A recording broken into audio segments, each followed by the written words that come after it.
Mr. President, it's a pleasure to be in your city, first of all, this city where you started your political career, to be here in Russia, which is a great country with a historic past and an important role to play in the future, and its demand that its history and its size, its culture, and its military strength and its possibilities give it a big role. There are big issues that can only be solved if Russia participates, and you will play a definitive role in that. And we want to find out what you think about security and freedom, about friends and enemies, about borders and threats, about economic policy and foreign policy, about Ukraine and the Baltic states, about Europe and the United States, about Syria and Iran, and about China and Russia. They're important problems and important conflicts that Russia will be part of the solution. None more important than the borders of Russia, none more important than Ukraine. Begin this afternoon and help us understand as you see it. Where are we? How do we get there? And where do we go from here?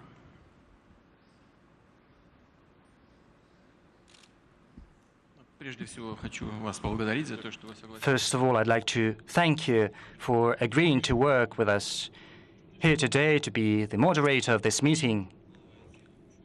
This forum is called the St. Petersburg Economic Forum, so probably it would be better to concentrate our attention on the economic issues, but I agree with you, without finding a solution to a number of acute international crises, hardly any advances can be achieved. We've been talked about Ukraine repeatedly. We understand there is no evading this question.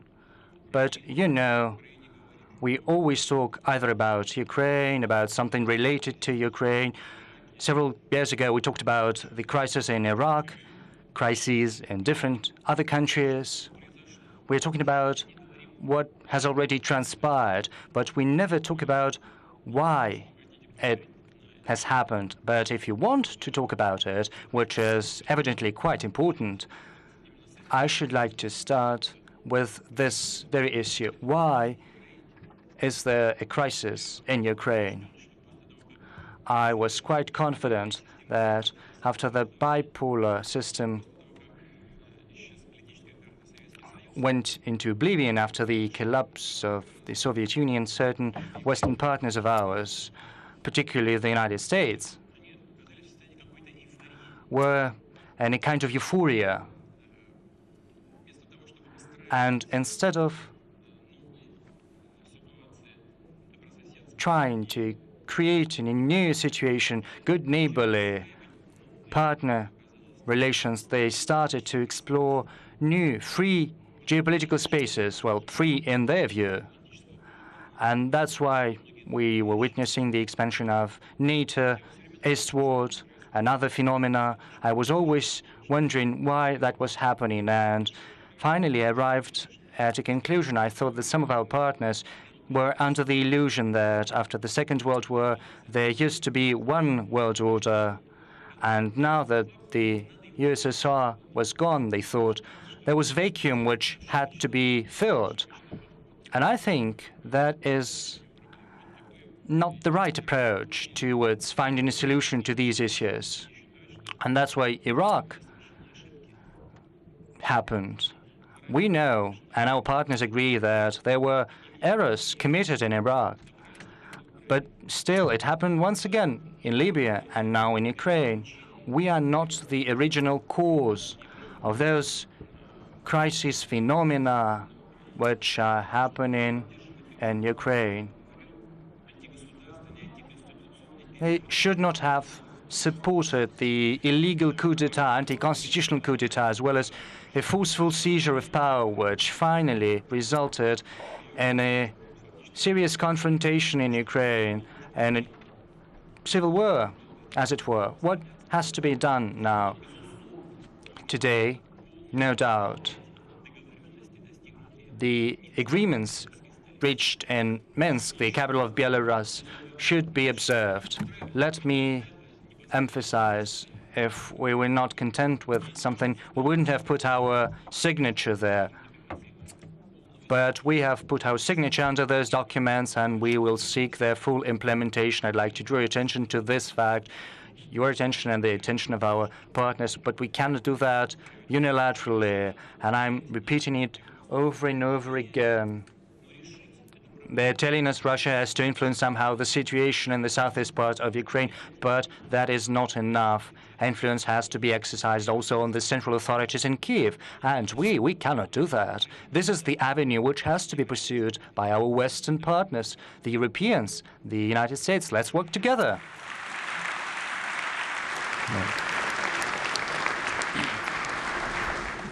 What do you want the Kiev government to do?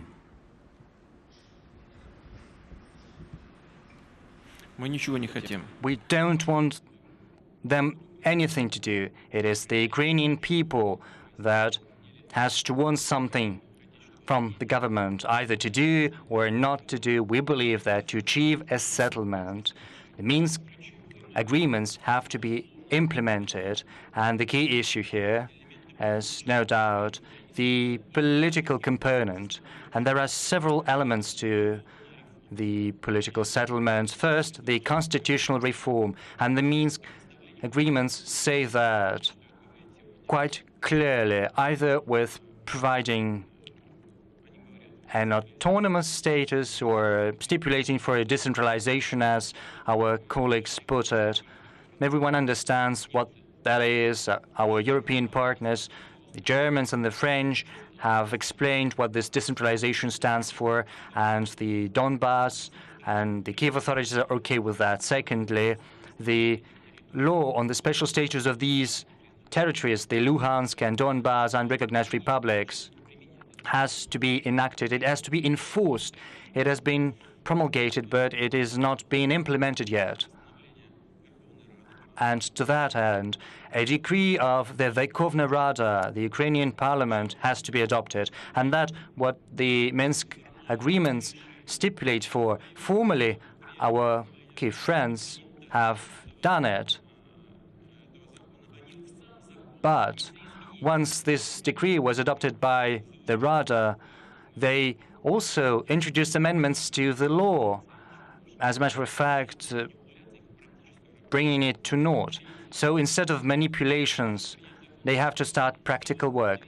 Thirdly, there has to be a law on political amnesty. You cannot be engaged in a political dialogue with people who are in danger of criminal prosecution. And finally, a law has to be adopted on municipal elections in these territories. And these elections have to be performed. All that is stipulated in the Minsk agreements, and I'm drawing your particular attention to that. And all that has to be done in concert and in coordination with the representatives of the Minsk, southwest part of Ukraine. Unfortunately, too much time has passed since the signing of these agreements. Now, a direct dialogue is required between Luhansk, Donetsk, and Kiev. That is what is missing. And finally, an economic rehabilitation of these territories has to be launched. I have said that repeatedly. The excuse of having no money doesn't work here. And the current Kiev leadership believe that this is the territory of Ukraine, that Ukrainian citizens reside there who are entitled, say, to disability allowance. Then they have to do something. They cannot refuse to pay these allowances. Otherwise, they are violating their own constitution. All that has to be implemented, and not just in words, but also in practice. United States. As you know, the United States believes that you are arming the separatists and you are encouraging them, and that you are using the Russian armed services, and that adds to the conflict, that heightens the emergency, and many people worry that it's tending towards some new Cold War. You know, Cold War is caused not by local conflicts, but by global decisions like the unilateral withdrawal of the United States from the ABM treaty. That is indeed a step which pushes all of us towards a new spiral of confrontation because it shifts the global security system as to regional conflicts wherever they happen. Curiously, warring parties always find arms somewhere. And the same goes about the eastern part of Ukraine. What I want to say is that if today's situation is resolved via political means, no arms will be required. But to achieve that, there has to be goodwill as well as the willingness to be engaged in a direct dialogue. We want to facilitate that. We're going to facilitate that, but we'll never agree if anyone somewhere will try to speak from the position of force, either with the police or the militia or special forces or armed forces, until armed units and the so-called nationalist battalions arrived in those territories. No arms had been present there, and there would have been no arms in those territories if they tried from the very outset to resolve the issue via political means. Arms arrived there after armed forces started to be used against those rebels. They're trying to resist, and once they try to resolve it by political means, no arms will be required. What are acceptable borders for Ukraine, for Russia? What borders are acceptable for you? Что вы имеете в виду, когда говорите о границе? What do you mean when you're talking about borders? Geographical borders or political borders? What are you Political talking borders. about specifically? Что касается сотрудничества, мы всегда... As for cooperation, we've always said, and we're going to say that in future, there's nothing new about that. Despite all the difficulties of today, I've always thought that Ukrainians and Russians are one people, at least one ethnic group. Well, certainly they have their cultural peculiarities, but they have common culture, common spiritual foundations, common history. Whatever happens, in the end, Russia and Ukraine are destined to a common futurity. From the very beginning, we have thought that Ukraine has the right to make its own choice, civilizational, economic, political choice. It's no secret. We all know that it was Russia who initiated the disintegration of the USSR. We initiated providing sovereignty to all these countries, and nothing happened.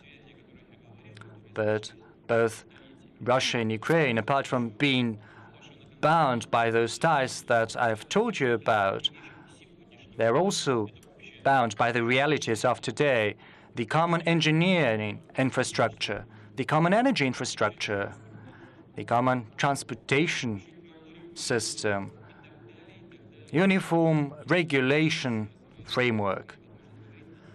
And we can also speak one language with no hindrances. And it is related to us directly. It is related to our interest. We've always assumed that we are going to resolve all controversies, and it's quite natural that controversies arise via negotiations. But if third parties start to be engaged in this process, they have, we believe, to take into account our interests as well, and not just try to put us before a choice. So in the political dimension, we look forward to a full-fledged and equal dialogue.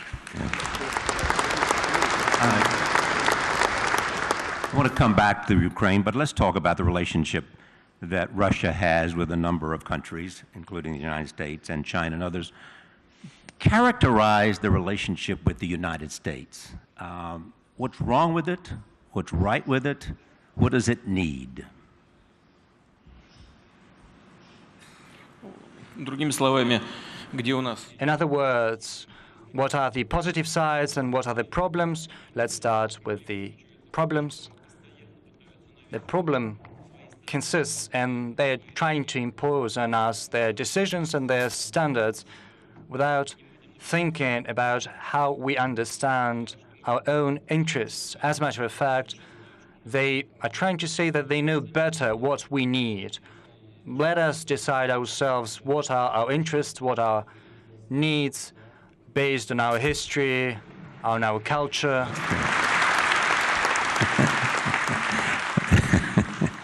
How are they doing that? How is the United States trying to decide what you need? вмешиваясь в наши политические, Interfering into our internal political processes, через финансирование, including via financing non-governmental sector, imposing decisions on international security. I mentioned the problems which we faced for the first time, which immediately cooled down our relations. I'm referring to Iraq. Those who are not with us are against us. Is it a dialogue? It is an ultimatum. We are not to be talked by the language of ultimatum.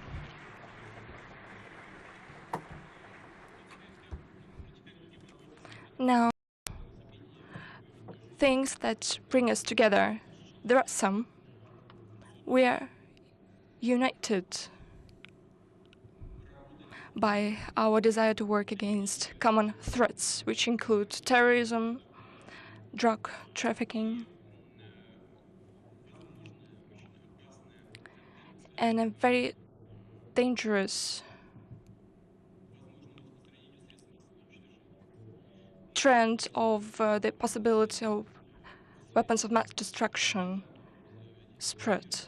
Now about humanitarian interaction, fight against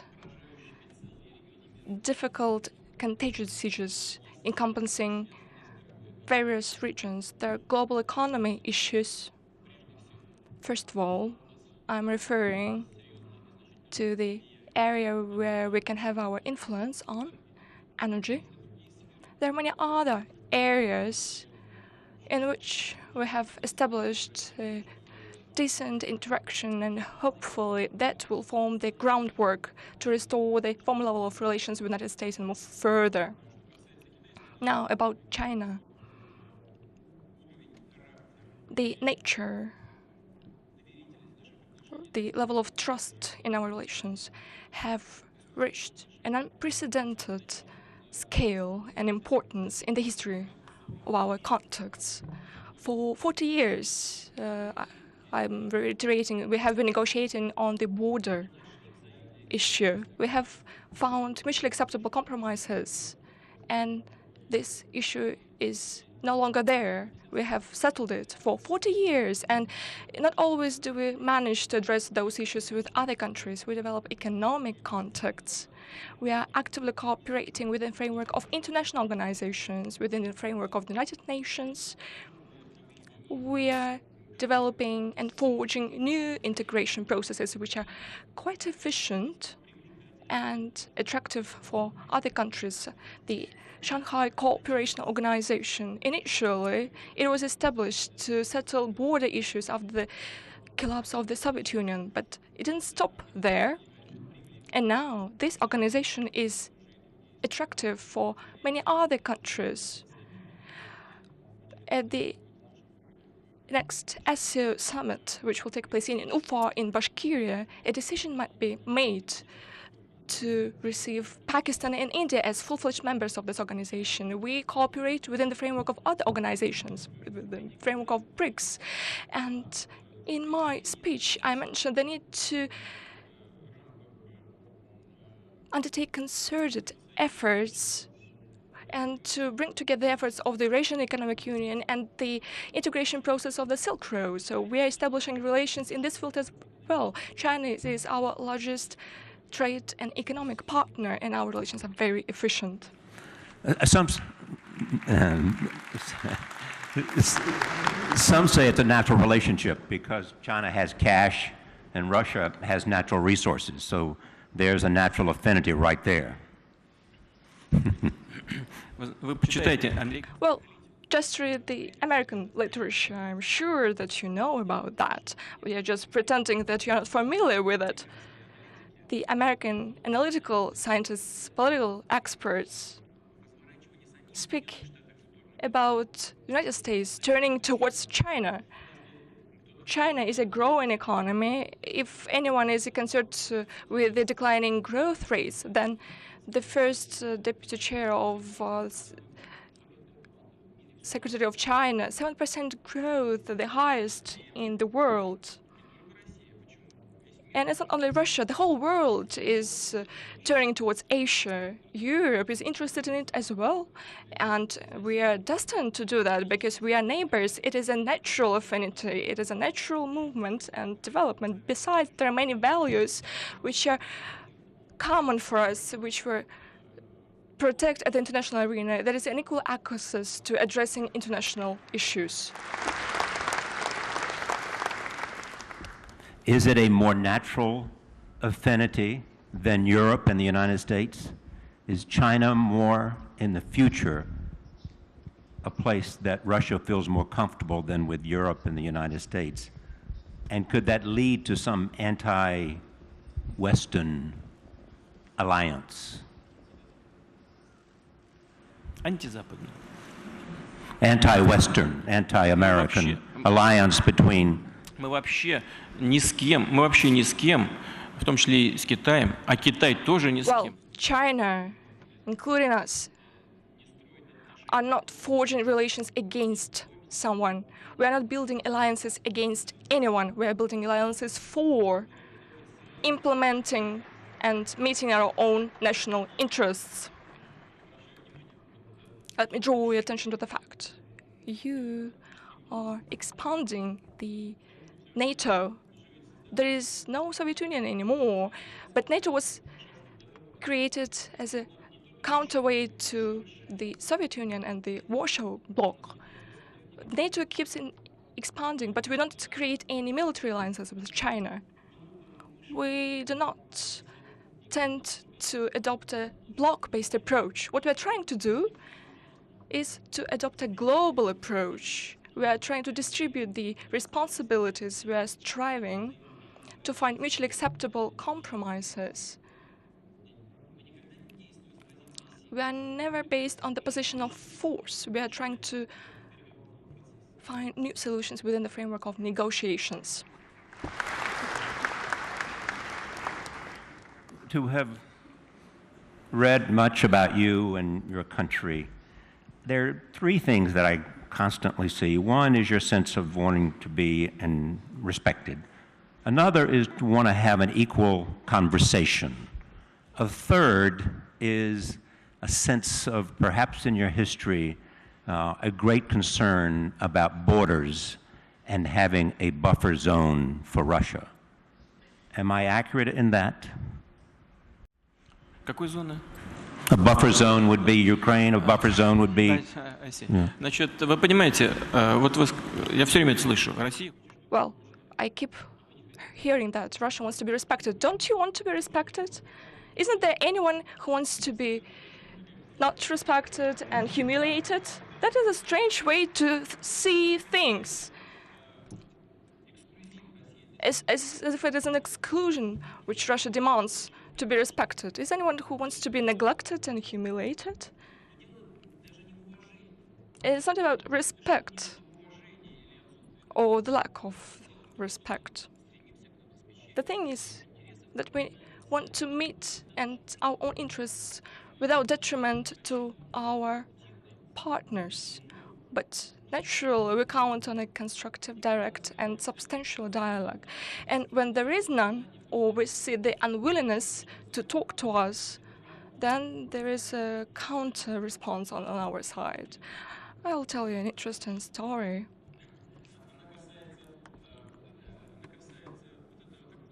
It has to do with the so-called Eastern Partnership promoted by our colleagues and friends in the Western Europe.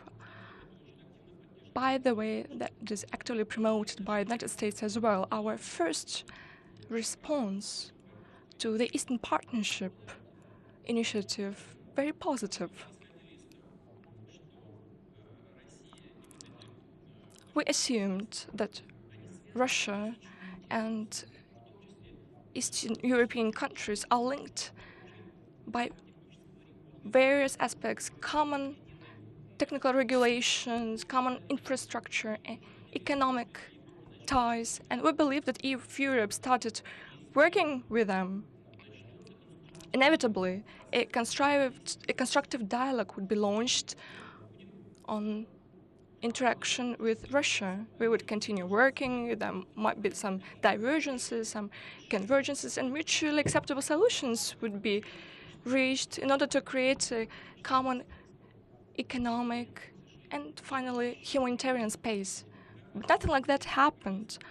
How did the crisis in Ukraine emerge? Ukraine was proposed to sign an association agreement. Great.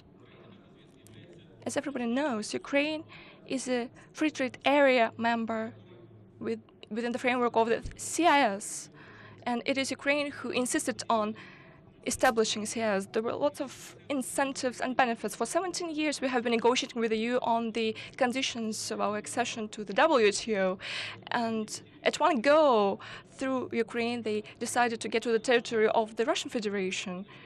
Is that the way people do things? And on our proposal to hold consultations, we were answered, it's none of your business. Is that the way issues are discussed and problems are settled, particularly with Russia? It's not about just respect. We want our interests to be taken into account. Let me talk about a couple of places where there's a dramatic need for cooperation between the United States and Russia. One is Iran and the nuclear negotiations and the P5+1. Do you think there will be an agreement?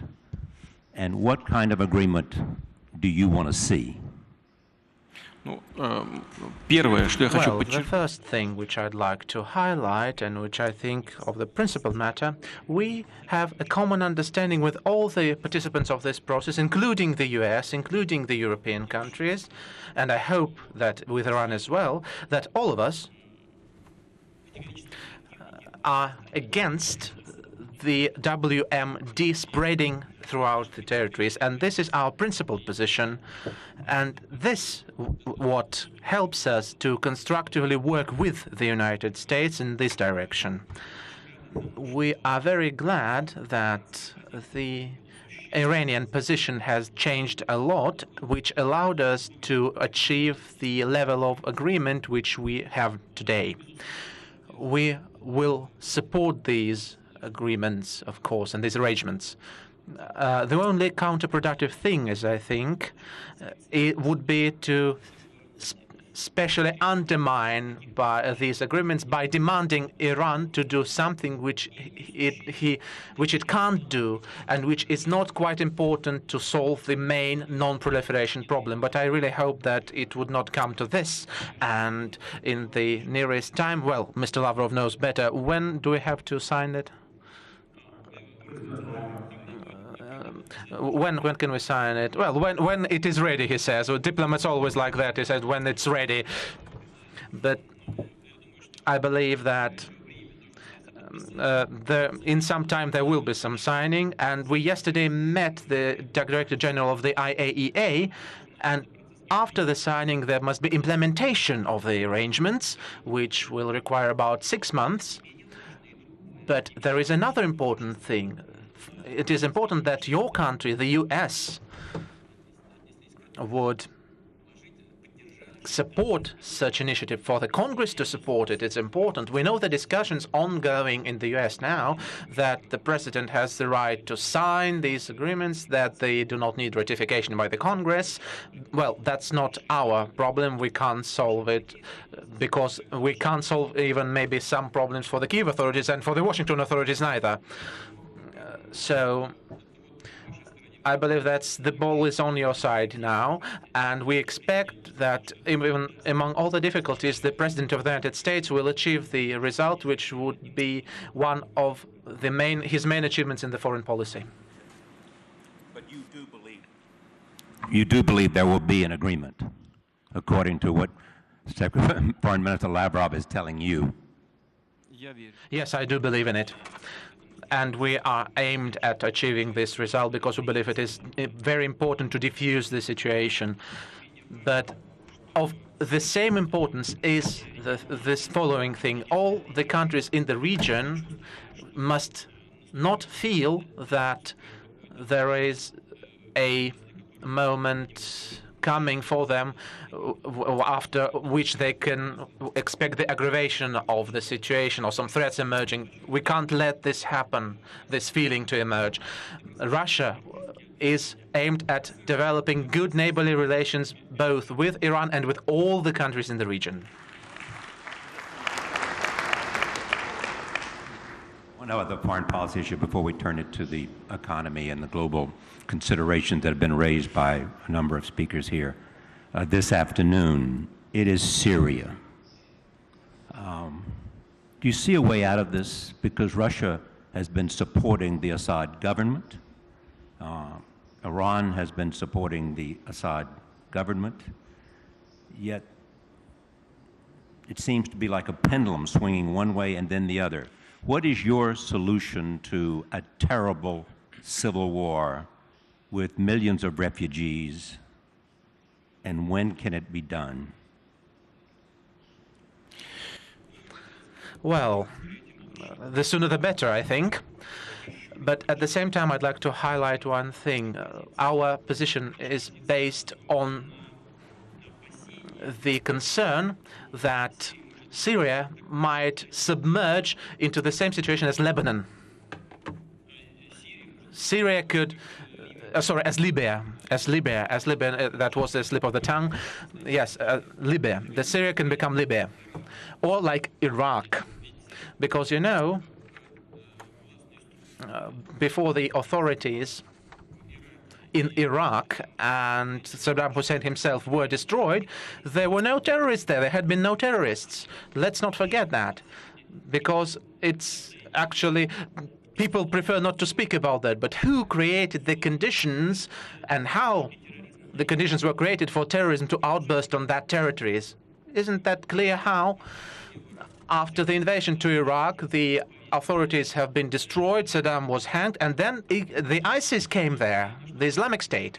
And what happened in Libya? Full disintegration, no state at all. Even the diplomatic service of the US have felt losses, and we know this about this tragic case in Libya. And we do not want similar scenario to be implemented in Syria. That is the baseline of our position to support President Assad and his government at the moment.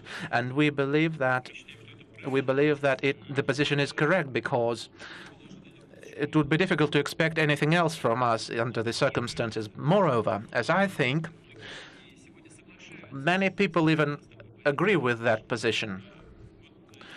And I have mentioned for several times Iraq. I've mentioned Iraq several times. We know the situation there. We know what is happening.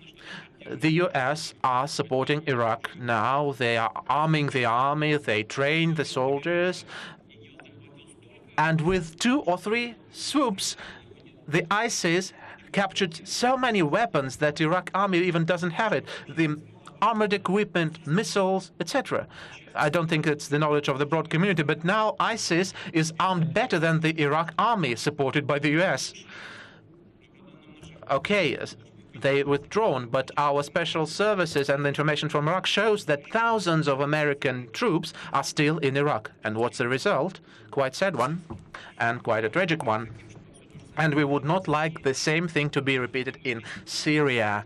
And we are urging all our partners, including the US, the Europeans, but primarily the US, to take additional efforts, to fight this absolute evil of fundamentalism and the so-called Islamic State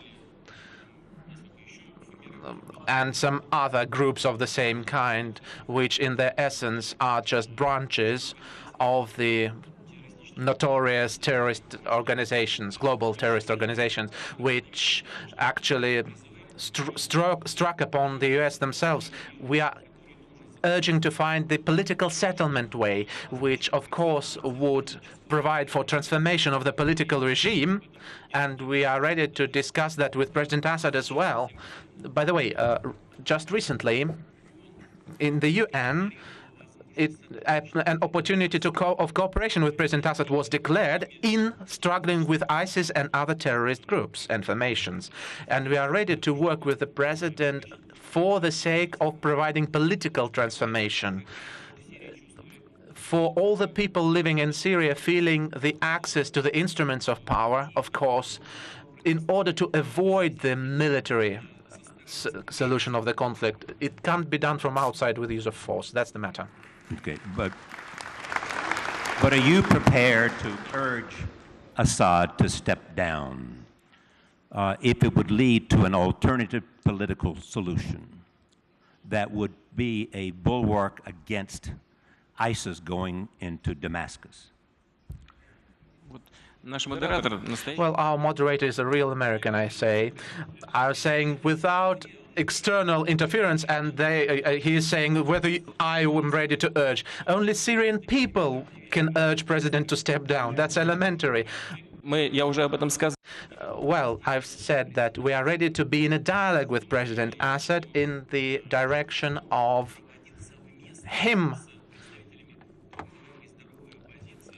meeting the and making the political reforms with the representatives of the so-called healthy opposition. I believe that is quite constructive and implementable. Thank you. President, let me turn this back to the economy, although I have many, many questions, as you can imagine. Ronnie Chan is there, who is chairman of Hang Along Properties. Also to his left is Mahmoud Al-Kuhiji. And we want to also talk to, on my right, far right is Heinz Hermann Thiel, and also on my near right is Miguel Galuccio, who is with UPF from Argentina, and as you know, there are many things to talk about on the energy front with him. But Ronnie, with respect to much that you've heard about China today, what are the possibilities, do you believe, for a relationship, an increasingly beneficial relationship of some significance between Russia and China?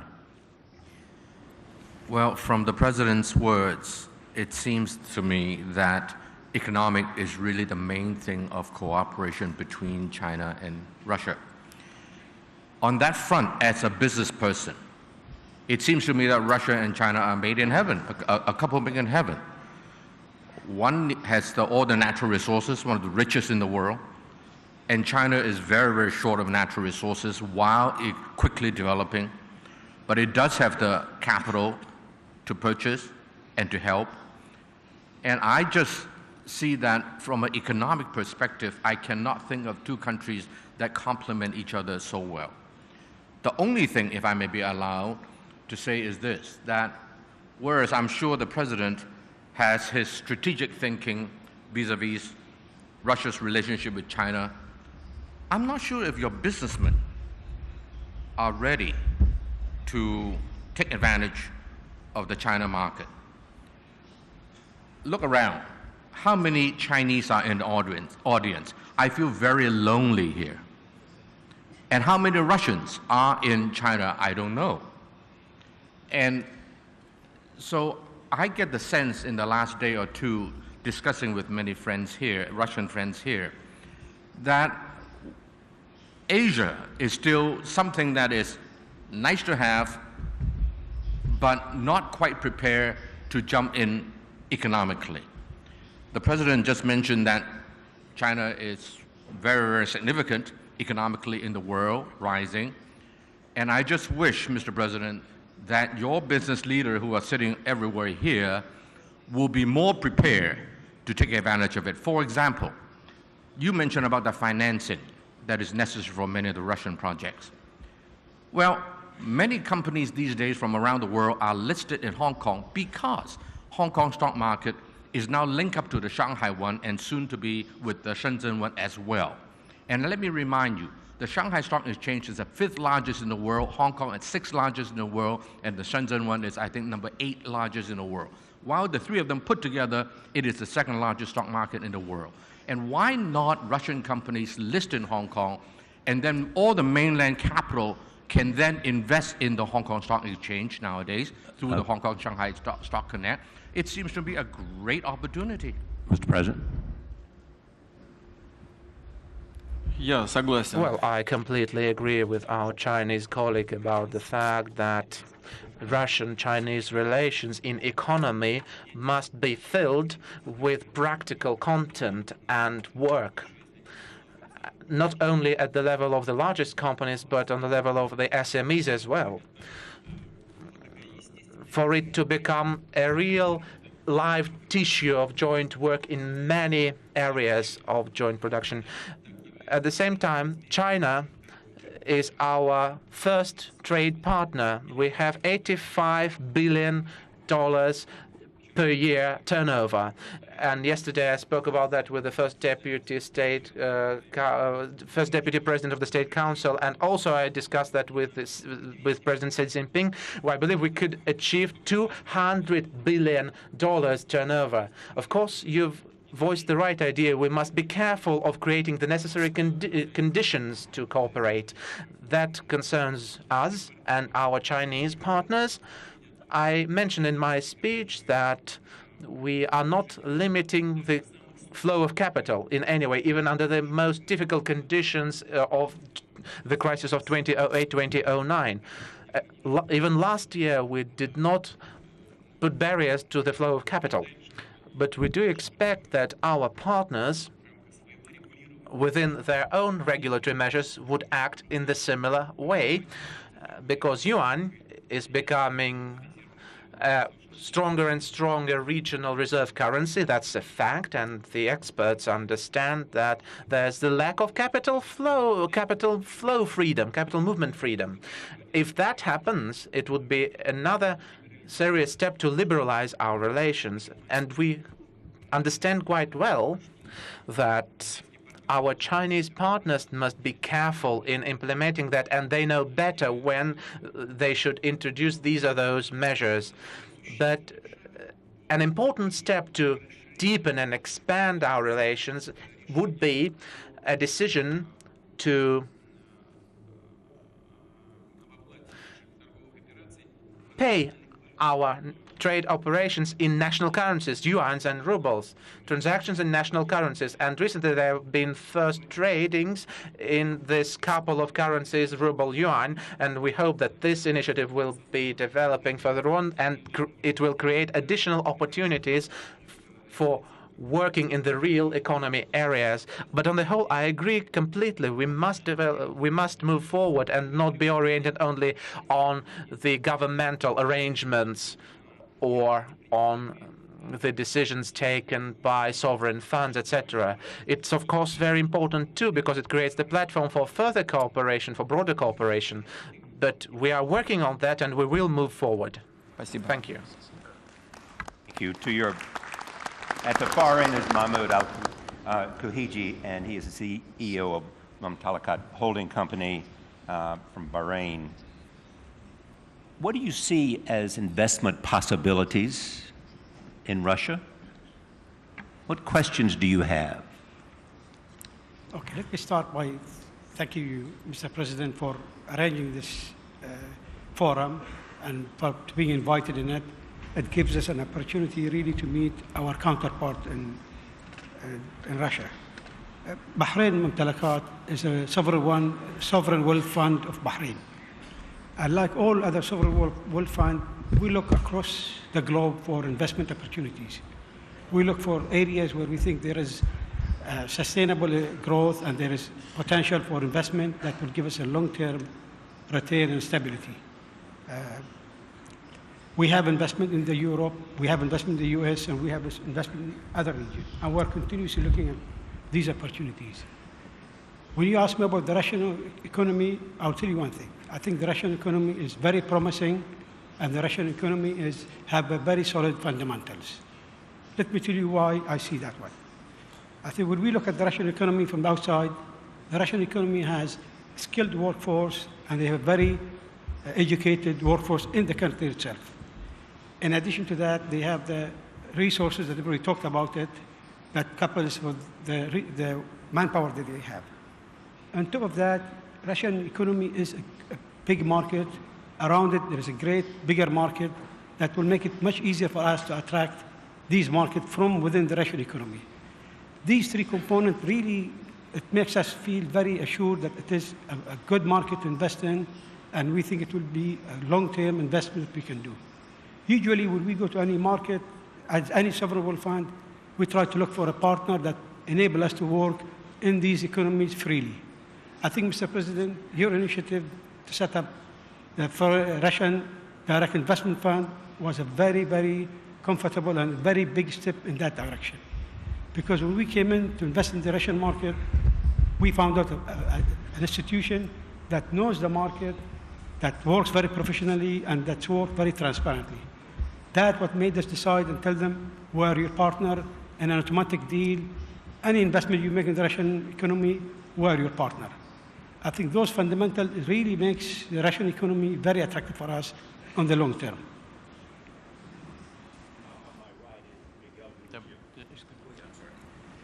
I keep forgetting it. On my right is Miguel Gutiérrez, who is from Argentina, as you know, and with YPF. Argentina and Gazprom have signed a deal to work together to exploit shale gas. What are the opportunities between the two countries in the energy field? Well, first of all, thank you, Mr. President, for giving me the opportunity to participate in the forum. Energy is a very important matter for South America in general, particularly for my country that have experienced an economic growth during the last 10 years and is short of oil and gas production, and mainly gas. We've been blessed by God with enormous resources and conventional resources. We've been placed in the worldwide rank second in terms of gas resources and conventional gas resources, and number 4 in terms of unconventional oil resources. And after the nationalization of YPF, the production of the company have grown around 25%, and we have managed to experience that the unconventional resources can be economically produced. Now, saying that, we need to scale that experience to a different level, and for that, we require enormous amounts of capital investment, we require technology, we require know-how, and for that, we believe there's a huge opportunity following up the strategic cooperation that exists between our two countries, Russia and Argentina, to develop our resources and to cooperate in many fronts. And that opportunity have basically give Gazprom and YPF the opportunity to sign an MOU, and we are now looking at what are the fronts in which one we can cooperate and how we can help each other to develop the enormous resources and enormous potential that we have in our country. Any comments on that? In terms of the opportunity, what's interesting to me as we listen to different regions is I listened to you say that the impact of sanctions may have been exaggerated elsewhere. How do you see the opportunities and the necessities for the full exploitation or the full advancement of the Russian economy?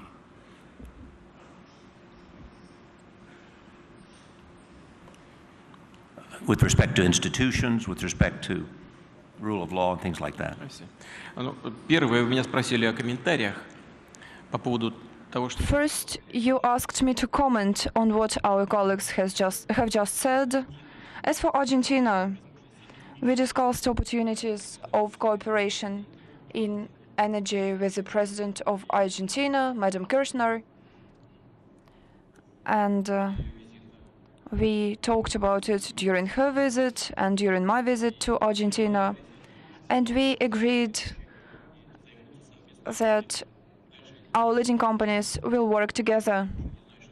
And then, sincerely speaking, I did not follow the process, but now I was very pleased to hear that some specific agreements have been reached about the launch of our joint efforts. Argentina, in fact, has a very wide potential, and joining efforts with one of the leading companies, and Gazprom is definitely one of the leading companies, can really bring good results. As for the sovereign funds, I'd like to say the following. If I'm not mistaken, the Sovereign Fund of Bahrain is not just a partner of Russian Direct Investment Fund. As far as I know, the countries have achieved an agreement about your fund participating in 10% in all the projects of the Russian Direct Investment Fund. Am I right saying that? Yes.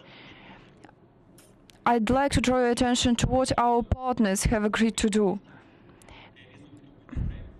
When Russian Direct Investment Fund is implementing a project, the Bahrain Sovereign Fund is automatically involved, and the share of the Bahrain Sovereign Fund accounts for 10%.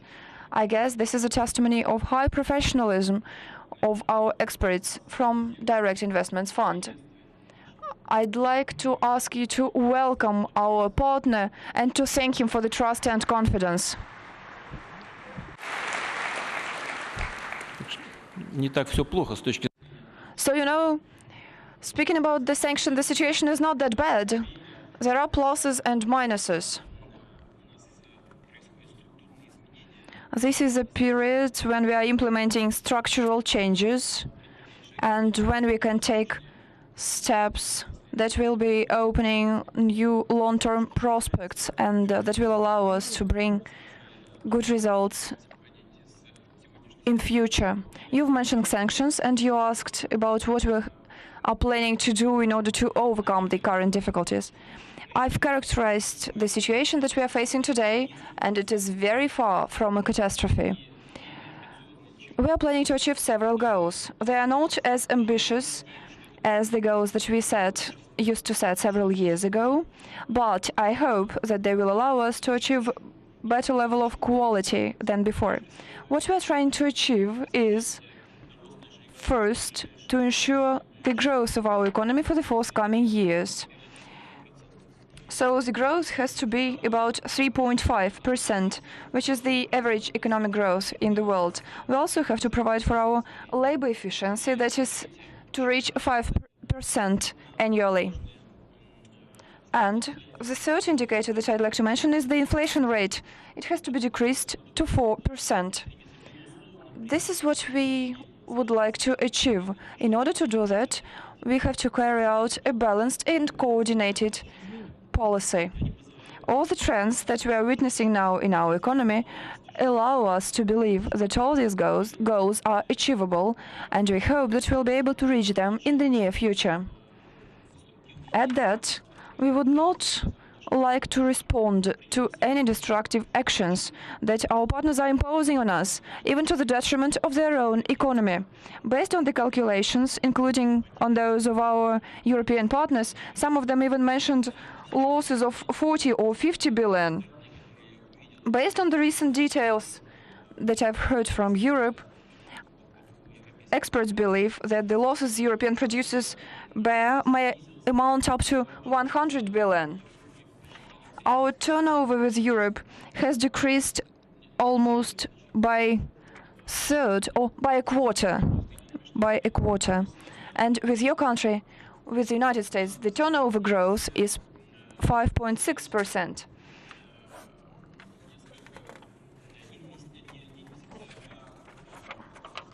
Speaking about the flow of goods into the Russian Federation, their volume has decreased a little. Import has decreased by twice. It amounted to $30 billion, and now it is just 15 billion. At that, the structure of the turnover, when it demonstrated growth, I mean the Russia-US turnover, the import has increased by about 11%. Of course, it does not amount for the losses that European producers are bearing, but I know for sure that no one wants to bear any losses at all. And speaking about the decrease in our country, in Europe, they are talking about stagnation and what we have to do in order to ensure unconditional growth of the global economy and to ensure growth in Russia, in Europe, and in all other countries of the world. We definitely have to stop imposing sanctions. And I'd like to emphasize that only sanctions imposed by the United Nations are legitimate. And speaking about how to achieve all those goals, we are going to broaden economic freedoms. We will expand economic freedoms to ensure competitive jurisdiction, and we'll also deal with human resources training and management system. Sitting on my far right is Heinz Hermann Thiel, owner and chairman of the supervisory board of Nor Bremse. What, as Russia makes this push because of sanctions and other considerations for import substitutions, what are the risks and opportunities there?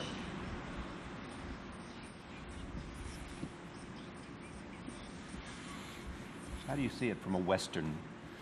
Ich glaube nicht, dass I don't think that I'm in a position to present here a European view about this problem, because everybody knows there are totally different views in our continent. But what I can do, I would like to give you my personal view on the question which you just put. I was, and I still are, totally against the sanctions. From the very beginning, by the way, and I'm not the only one in the German economy who have this position. It is high time, and I support the statement of President Putin. It's high time to stop these sanctions. And I hope now everybody in Europe has understand that this sanction have hurt Europe substantially.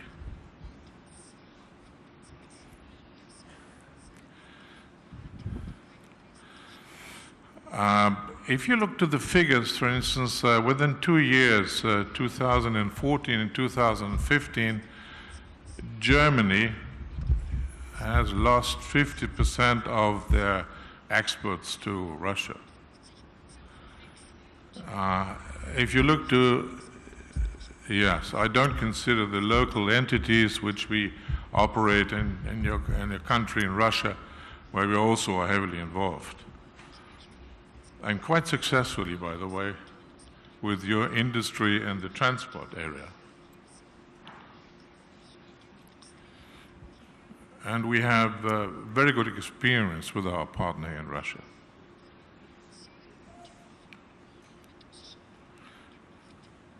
Coming back to other European countries, look to Italy, for instance. Italy is losing only 10% of their exports in comparison with last year. So it looks quite good for them. So the consequences in the different countries in Europe are totally different. And also the interests are totally different. We have no common interest in that respect. We have common decisions on the political level, but whatever the reasons are and the backgrounds are, this is totally wrong. And we need to understand that also Russia turning to the East is doing something quite normal, you see, because the East has a lot of opportunities to offer to Russia. And don't forget, we Europeans, and specifically Germans, even my company, I have a medium-sized company who's globally operating, we have strong connections with Chinese and an extremely good business. And we are very pleased to work together with the Chinese. So why shouldn't Russia do the same? But the tragedy, in a way, maybe that's a little bit over-exaggerated, is the fact that we have boosted that trend by applying the sanctions. We must go away from that, but everybody should have the chance to make his decision where he finds the best partners for his specific business. Whether it's in the West or it's in the East, doesn't matter. We are supporting the global development, and I would like to add a peaceful development, which is not, at this moment, not satisfying at all.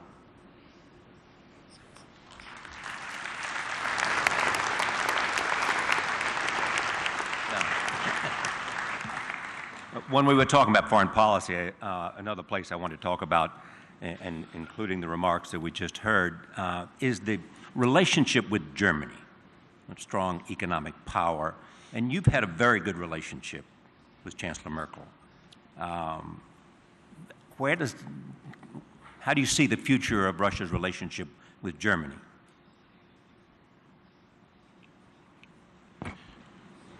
Будущее отношений России Well, the с любой future of relations between Russia and any partner country depends not just on Russia.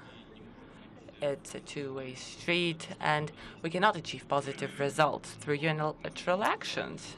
But we strive to develop relations with Germany. My colleague just spoke about large number of German companies that are present on the Russian market.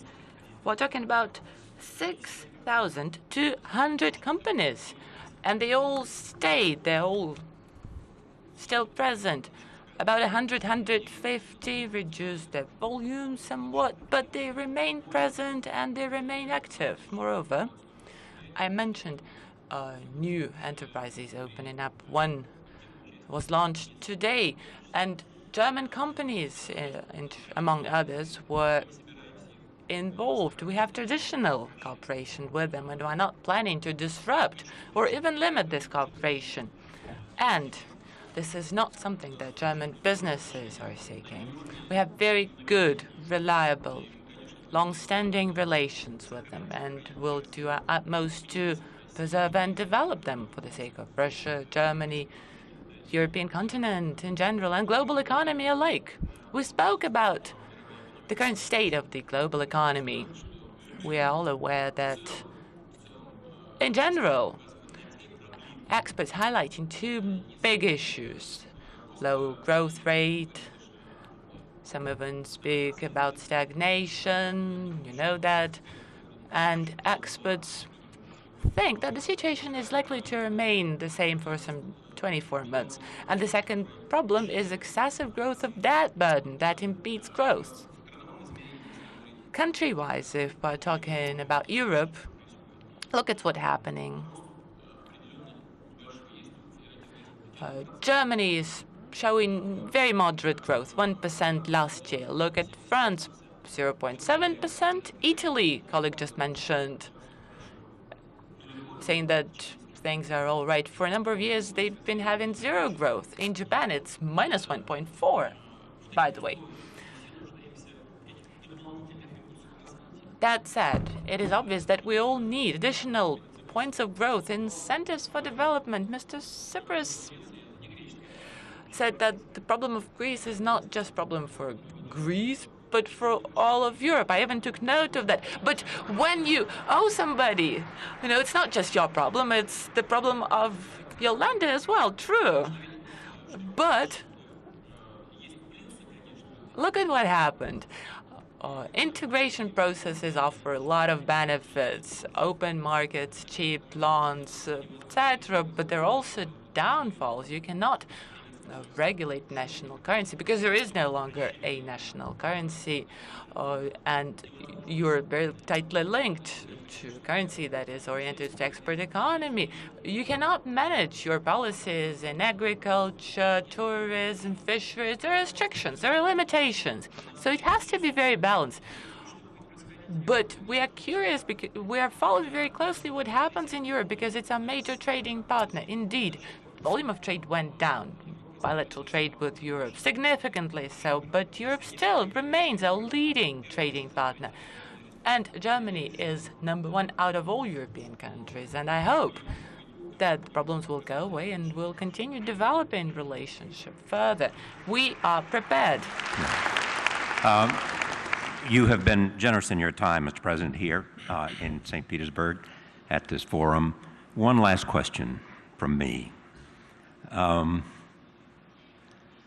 role that Russia wants to play in the world in 2015. I've listed a number of hot issues, whether it is your borders and whether it's the Baltic states or whether it is Ukraine, in the Middle East, there is ISIS and there is Syria, there's a relationship with the United States. And at the same time, some people have said that you have more unconstrained power than any Russian leader for a while. My question is, how do you see and how will you play a role in these big problems and where you will take the initiative because of how you and your leadership has changed Russia? Clearly, you're stronger militarily. Clearly, you seem to be more aggressive, although you don't like me to use that word, I suspect. But how do you make Russia a serious part of the solution as the great power it is?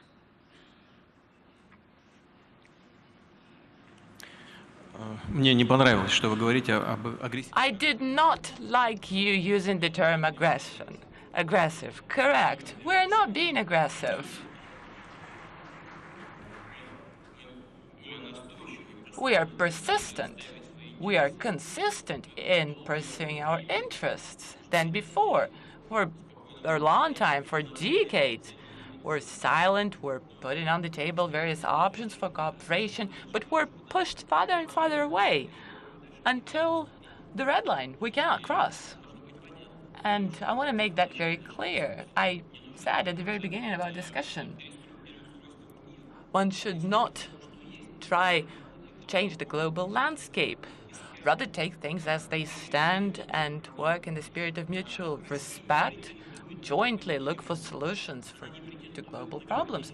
Russia is not striving for dominance or to be recognized as superpower. We're not imposing our own standards or models on anyone. What we're seeking are equal partnership with all members of international community, United States, European partners, in Asia alike. Will base cooperation on the principles of mutual respect and equality. And this is what we're going to be guided by. When it comes to international cooperation, we remain committed. We adhere to the principles of international law, fundamental instruments such as the UN Charter. And when it comes to the economy, since it's the Economic Forum, we'll strive to achieve greater economic liberty. We'll try to make the economy more efficient, try to diversify it. We'll try to make sure that through this import substitution, and by the way, we're planning to allocate over 2.5 trillion rubles very shortly. We're planning to rebuild high-tech production where we can and must be more competitive, and not just to make sure that we're capable to defend ourselves, but to develop our economy, to open new prospects for development, to raise living standards and prosperity level for our people. We live in a complex world, and thank you so much for being here in your hometown to talk about these issues.